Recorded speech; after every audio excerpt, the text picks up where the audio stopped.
സംസ്ഥാന ചലച്ചിത്ര അവാർഡിൽ ബാലതാരങ്ങൾക്ക് പുരസ്കാരം നൽകാത്തതിൽ വിവാദം. ബാലതാരങ്ങളെ അവഗണിച്ചുവെന്നും ജൂറി നിലപാട് പ്രതിഷേധാർഹമെന്നും കുറ്റപ്പെടുത്തി സ്ഥാനാർത്ഥി ശ്രീകുട്ടൻ എന്ന സിനിമയുടെ സംവിധായകൻ വിനീഷ് വിശ്വനാഥും ബാലതാരം ദേവനന്ദയും രംഗത്തുവന്നു. പരാതി ചർച്ച ചെയ്യുമെന്നും അവാർഡിന് അർഹമായ സിനിമകളില്ല എന്നുമാണ് ജൂറി അറിയിച്ചത് എന്ന് സാംസ്കാരിക മന്ത്രി സജി ചെറിയാൻ വിശദീകരിച്ചു. ബാലതാരങ്ങളോ കുട്ടികൾക്കായുള്ള സിനിമയോ ഇന്നലെ പ്രഖ്യാപിച്ച ചലച്ചിത്ര പുരസ്കാരത്തിൽ ഇടം നേടിയിരുന്നില്ല. കുട്ടികളുടെ ക്രിയേറ്റീവായ സിനിമകളില്ലെന്നും അത്തരം സിനിമകൾ കണ്ടെത്തണമെന്നുമായിരുന്നു ജൂറി പരാമർശം. ഇതിന് പിന്നാലെയായിരുന്നു പ്രതിഷേധവുമായി സിനിമാ പ്രവർത്തകർ രംഗത്തെത്തിയത്. മികച്ച ബാലതാരത്തിനുള്ള പുരസ്കാരം പൂർണ്ണമായും ഒഴിവാക്കിയത് പ്രതിഷേധാർഹമെന്ന് സ്ഥാനാർത്ഥി ശ്രീകുട്ടൻ സിനിമയുടെ സംവിധായകൻ വിനേഷ് വിശ്വനാഥ് 24-നോട് പറഞ്ഞു. കഴിഞ്ഞ കുറച്ച് വർഷങ്ങളായി ഈ കാറ്റഗറിയോട് തന്നെ ഉണ്ടാവുന്നുണ്ട്. ഒരു ബെസ്റ്റ് ചൈൽഡ് ആക്ടറിനുള്ള അവാർഡ് ഇങ്ങനെ അങ്ങ് മാറ്റിവെച്ച് പോവാണ്.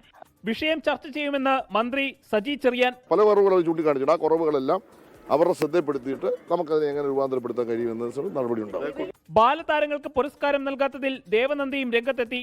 ബാലതാരങ്ങൾക്കും അവകാശങ്ങൾ ഉണ്ടെന്നും കുട്ടികളും സമൂഹത്തിന്റെ ഭാഗമാണെന്നും ദേവനന്ദ സാമൂഹ്യ മാധ്യമത്തിൽ കുറിച്ചു. സ്വജനപക്ഷപാതത്തിലും വില കുറഞ്ഞ രാഷ്ട്രീയ കളിയിലും ആരും ഒട്ടും മോശമല്ലെന്നും വെറുതെ തള്ളിമറിച്ചിട്ടൊരു കാര്യമില്ലെന്നും സംവിധായകൻ വിനയൻ ഫേസ്ബുക്കിൽ കുറിച്ചു. 24 കൊച്ചി.